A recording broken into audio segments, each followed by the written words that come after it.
ছোট্ট বন্ধুরা, আমরা যদি দ্বিতীয় শ্রেণীর গণিত বইয়ের ৬৮ পৃষ্ঠার ৪ নম্বর অঙ্কটি লক্ষ্য করি, দেখো এখানে বলা হয়েছে একটি বিদ্যালয়ে ৫৪২ জন শিক্ষার্থী আছে, ছাত্রীর সংখ্যা ২৯০। আচ্ছা, ওই বিদ্যালয়ে ছাত্রের সংখ্যা কত? আমরা যদি প্রশ্নটিকে আবারও বোঝার চেষ্টা করি, দেখো এখানে বলা হয়েছে কি একটি বিদ্যালয়ে ৫৪২ জন শিক্ষার্থী আছে। তাই না, এই ৫৪২ জনের মধ্যে কিছু কিন্তু ছাত্র রয়েছে এবং কিছু ছাত্রী রয়েছে, তাই না? ছাত্র এবং ছাত্রী মিলিয়ে মোট কিন্তু ৫৪২ জন। আচ্ছা, এবার বলা হয়েছে ছাত্রীর সংখ্যা ২৯০ জন, অর্থাৎ এই যে ৫৪২ জন এর মধ্যে ছাত্রী হচ্ছে ২৯০ জন। তাহলে এবার আমাদের বের করতে বলা হয়েছে ওই বিদ্যালয়ে ছাত্রের সংখ্যা কত। তাহলে ছাত্রের সংখ্যা আমরা কিভাবে বের করতে পারি? এটি কিন্তু খুবই সহজ। দেখো, যেহেতু ছাত্র এবং ছাত্রী মোট মিলে কতজন আছে? ৫৪২ জন, তাই না? এখন এর মধ্যে শুধুমাত্র ছাত্রী রয়েছে ২৯০ জন। এখন এই মোট সংখ্যা থেকে যদি আমরা এই ছাত্রীর সংখ্যাটাকে বাদ দিয়ে দিই, ছাত্রীদেরকে যদি আমরা আলাদা করে ফেলি, তাহলেই কিন্তু পেয়ে যাব যে এখানে আর কতজন ছাত্র রয়েছে, তাই না? তার মানে কি আমরা এই সংখ্যা থেকে এই ছাত্রীর সংখ্যাটাকে বিয়োগ করলেই কিন্তু পেয়ে যাব যে কতজন ছাত্র রয়েছে, তাই না? তাহলে চলো আমরা এটিকে একটু সমাধান করার চেষ্টা করি। বন্ধুরা, আমরা ৪ নাম্বার দিয়ে লিখব মোট শিক্ষার্থী রয়েছে।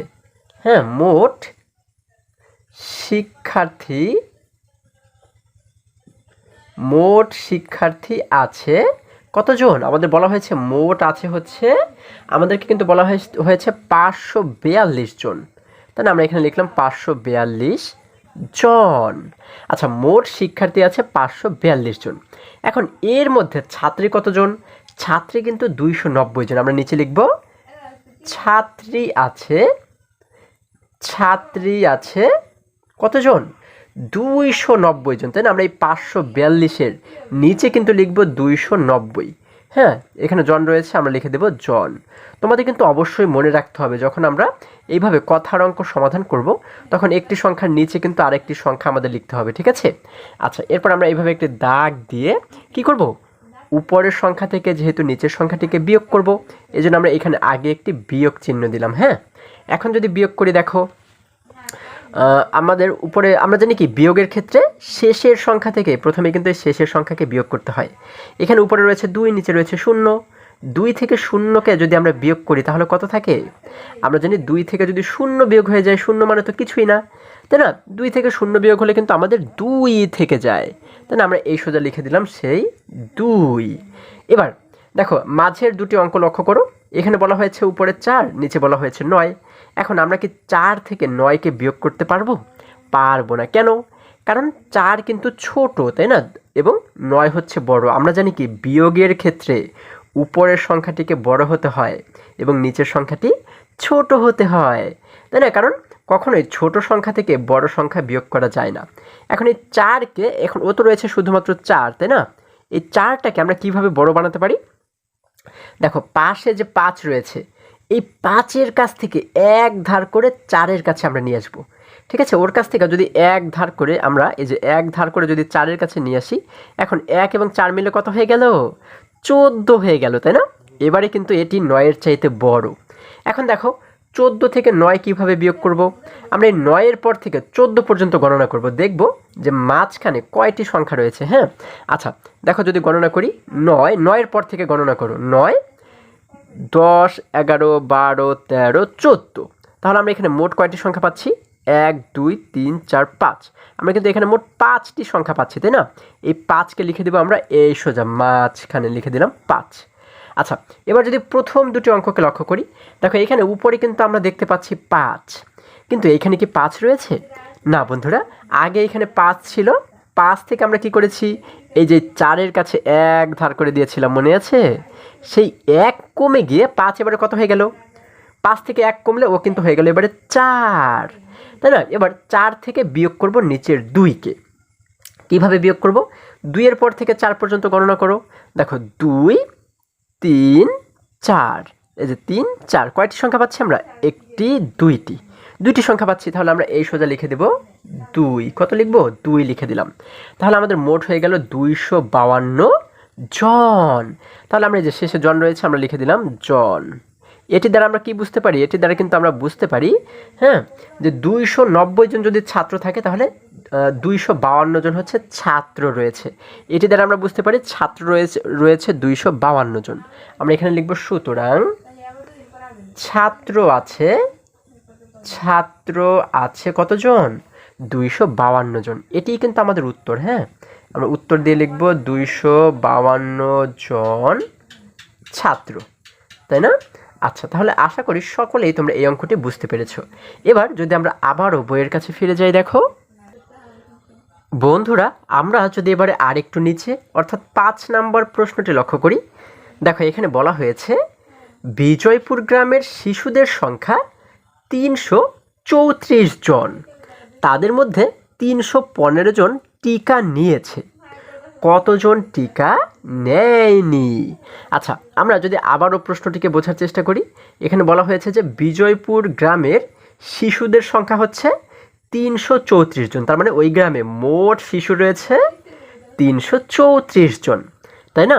এবার বলা হয়েছে এদের মধ্যে, এই যে তাদের মধ্যে 315 জন টিকা নিয়েছে, ঠিক আছে, এবং বাকিরা টিকা এখনো পর্যন্ত নেয়নি। এখন আমাদের বের করতে বলা হয়েছে যে কতজন টিকা নেয়নি। তাহলে আমরা এটিকে কিভাবে বের করব? খুবই সহজ কিন্তু। দেখো মোট শিশু রয়েছে 334 জন, তাই না? এখন ওদের ভিতর থেকে যে কয়জন টিকা নিয়েছে কয়জন? 315 জন, তাই না? যে কয়জন টিকা নিয়েছে ওদেরকে যদি আমরা আলাদা করে ফেলি, তাই না, অর্থাৎ ওদেরকে যদি আমরা বাদ দিয়ে দিই, বাদ দেওয়া অর্থ কি? বিয়োগ করা, তাই না? এই যারা টিকা নিয়েছে ওদেরকে যদি আমরা বিয়োগ করে ফেলি তাহলেই কিন্তু পেয়ে যাব যে আর কয়জন টিকা নিতে বাকি আছে, তাই না, মানে কয়জন টিকা এখনো নেয়নি। তার মানে আমরা কি করতে পারি? এই যে 334 থেকে আমরা 315কে বিয়োগ করতে পারি, তাহলেই উত্তর পেয়ে যাব। তাহলে চলো আমরা এটিকে একটু সমাধান করার চেষ্টা করি। আমরা 5 নাম্বার দিয়ে লিখতে পারি হচ্ছে গ্রামের শিশুদের সংখ্যা, আমরা লিখতে পারি হচ্ছে গ্রামে শিশুদের সংখ্যা, তাই না, বা গ্রামে মোট শিশু রয়েছে আমরা লিখতে পারি, তাই না? আমরা এইভাবে লিখি গ্রামে শিশুদের সংখ্যা, আমরা লিখতে পারি কি? গ্রামে শিশুদের সংখ্যা, তাই না? দেখো শিশুদের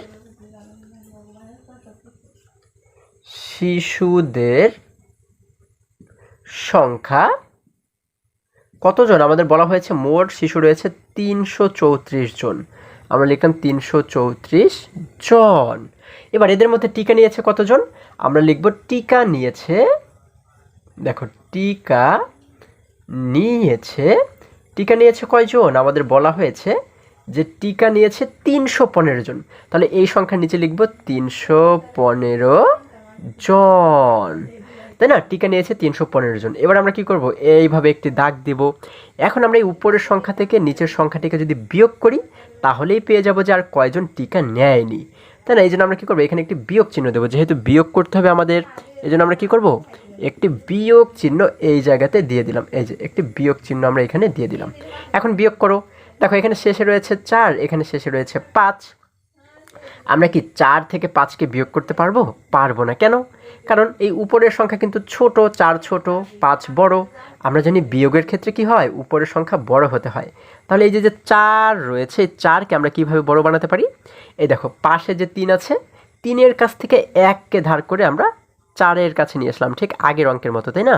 এই যে 1কে ধার করে যখন 4-এর কাছে নিয়ে আসলাম, এখন 1 এবং 4 মিলে মোট কত হয়ে গেল? 14 হয়ে গেল, তাই না? এখন এই 14 থেকে, এই উপরে 14 থেকে কিন্তু আমরা 5কে বিয়োগ করতে পারবো। কিভাবে? 5-এর পর থেকে 14 পর্যন্ত গণনা করো, দেখো মাঝখানে কয়টি সংখ্যা পাই? 5, 6, 7, 8, 9, 10, 11, 12, 13, 14। এই যে 14 পর্যন্ত গণনা করে আমরা কয়টি সংখ্যা পাচ্ছি? দেখো 1, 2, 3, 4, 5, 6, 7, 8, 9। আমরা কিন্তু মোট এখানে 9টি সংখ্যা পাচ্ছি। তাহলে আমরা মাঝে কত লিখবো? আমরা কিন্তু এই যে এই সোজা আমরা কি শেষে কত লিখে দেবো? 9। আমরা লিখে দিলাম 9। এবার যদি মাঝের দুটি অঙ্ক লক্ষ্য করি, দেখো এখানে উপরে দেখতে পাচ্ছি 3, কিন্তু এখানে কি আর 3 রয়েছে? না বন্ধুরা, আগে 3 ছিল। এখন এই 3 থেকে আমরা কি করেছি? এই 4-এর কাছে 1 ধার করে দিয়েছিলাম, এই যে মনে আছে? যার কারণে 3 থেকে 1 কমে গিয়ে ও হয়ে গেল কত, 2 হয়ে গেল। এবার এই 2 থেকে যদি 1 বিয়োগ করি, আমরা নিচে রয়েছে 1, আমরা কি জানি 2 থেকে 1 চলে গেলে আর কত থাকে, আর কিন্তু থাকে আমাদের শুধুমাত্র 1। 2 থেকে 1 চলে গেলে থাকে 1, আমরা এখানে লিখে দিলাম সেই 1। এবার দেখো এখানে সামনের দুটো অঙ্ক লক্ষ্য করো, এখানে রয়েছে 3, নিচেও রয়েছে 3। এখন 3 থেকে যদি 3কেই বিয়োগ করে দিই, আর কি কিছু থাকে, আর কিন্তু কিচ্ছু থাকে না, তার মানে 0। আমরা জানি কি শুরুতে কখনোই 0 লিখতে হয় না, ঠিক আছে। তাহলে আমরা এখানে উত্তর পাচ্ছি কত, 19 জন। যে শেষে জন রয়েছে আমরা লিখে দিলাম জন। এটি দ্বারা আমরা কি বুঝতে পারি, এটি দ্বারা বুঝতে পারি টিকা নেয়নি হচ্ছে 19 জন, ঠিক আছে। তাহলে আমরা এবারে কি লিখবো, আমরা লিখবো সুতরাং টিকা নেয়নি, টিকা নেয়নি কতজন, 19 জন। তাহলে এটি কিন্তু আমাদের উত্তর। হ্যাঁ, আমরা উত্তর দিয়ে কি লিখবো, আমরা উত্তর দিয়ে লিখবো হচ্ছে, উত্তর দিয়ে লিখবো 19 জন। তাহলে আশা করি এই অঙ্কটিও তোমরা খুবই সহজেই বুঝতে পেরেছো। এবার যদি আমরা আবারও বইয়ের কাছে ফিরে যাই, দেখো বন্ধুরা আমরা যদি এবার আর একটু নিচে অর্থাৎ 6 নম্বর প্রশ্নটি লক্ষ্য করি, দেখো এখানে বলা হয়েছে বাগানে 212টি আম গাছ আছে, 195টি গাছে আম ধরেছে, কতটি গাছে আম ধরেনি। আচ্ছা, আমরা যদি প্রশ্নটিকে আবারও বোঝার চেষ্টা করি, দেখো বলা হয়েছে কি বাগানে মোট কিন্তু 212টি আম গাছ আছে। হ্যাঁ, এর মধ্যে 195টি গাছে আম ধরেছে। এবার বলা হয়েছে কতটি গাছে আম ধরেনি। তাহলে আমরা কিভাবে করে এটিকে বের করতে পারি, দেখো যেহেতু মোট আম গাছ রয়েছে 212টি, তাই না, তাহলে এর মধ্যে কয়টি গাছে আম ধরেছে, 195টি গাছে আম ধরেছে। তাহলে এবার আমরা কি করব, এই 195টি গাছকে বাদ দিয়ে দেব। বাদ মানে কি, বাদ দেওয়া মানে তো বিয়োগ করা, তাই না। এই মোট 212টি গাছ থেকে 195টি গাছকে আমরা বাদ দিয়ে দেব, মানে বিয়োগ করে দেব। বিয়োগ করলে পেয়ে যাব যে আর কতটি গাছে আম ধরেনি, তাই না। খুব সহজ কিন্তু। তাহলে চলো আমরা এটিকে একটু সমাধান করার চেষ্টা করি। বন্ধুরা আমরা 6 নাম্বার দিয়ে লিখব বাগানে, দেখো বাগানে আম গাছ আছে, বাগানে আম গাছ আছে কতটি, আমাদের বলা হয়েছে বাগানে আম গাছ আছে কিন্তু 212টি, আমরা লিখলাম 212টি, ঠিক আছে, 212টি। এবার নিচে কি লিখবো, নিচে লিখবো আম ধরেছে, আম ধরেছে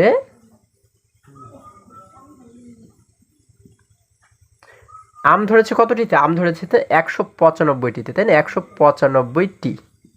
আচ্ছা, এবার আমরা কি করব, এভাবে একটি দাগ দিয়ে যেহেতু উপরের সংখ্যা থেকে নিচের সংখ্যা বিয়োগ করব, এই জন্য আমরা এই সামনে একটি বিয়োগ চিহ্ন দিলাম।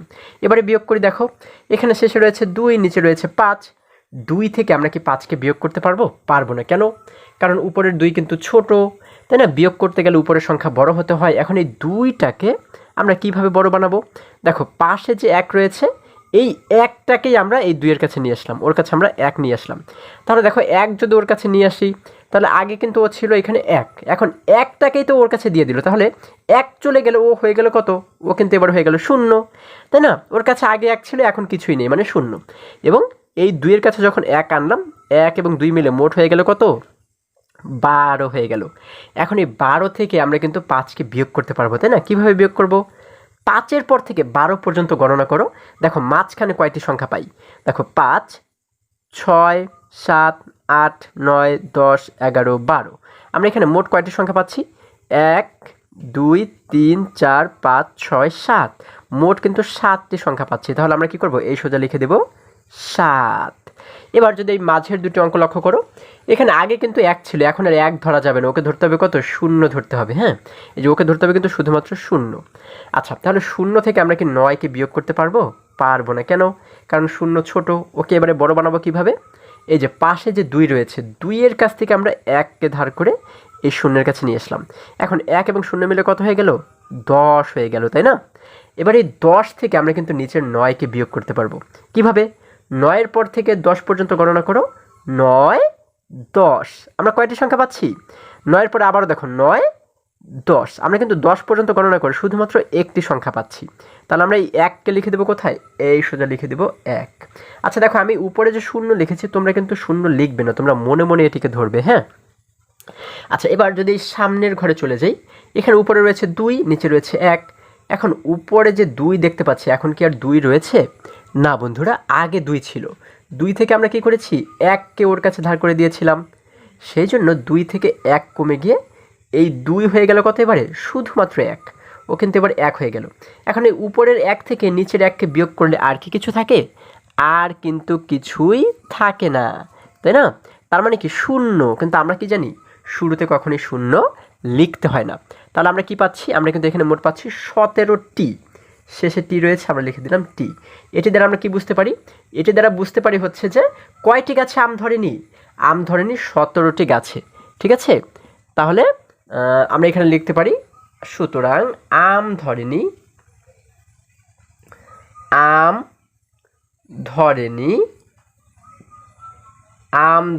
ধরেনি এমন গাছ কতটি? এমন গাছ 17টি। ঠিক আছে? তাহলে এটি কিন্তু আমাদের উত্তর। আমরা উত্তর দিয়ে কি লিখব? আমরা উত্তর দিয়ে লিখব 17টি। ঠিক আছে? তাহলে আশা করি আজকের প্রত্যেকটি অঙ্ক তোমরা খুব সহজে এবং খুবই সুন্দরভাবে বুঝতে পেরেছো। বন্ধুরা, আজকে আমাদের এই পর্যন্তই। আবারও দেখা হবে পরবর্তী ভিডিওতে। আর হ্যাঁ, তোমরা যদি আমার চ্যানেলে নতুন হয়ে থাকো, তাহলে এখনই চ্যানেলটি সাবস্ক্রাইব করে পাশে থাকো, যেন আমার যে কোনো ভিডিও আপলোড করার সাথে সাথে খুব সহজেই তোমরা সেটি পেতে পারো। সকলে ভালো থাকো, সুস্থ সবল থাকো, এই কামনা করে শেষ করছি। ধন্যবাদ সকলকে।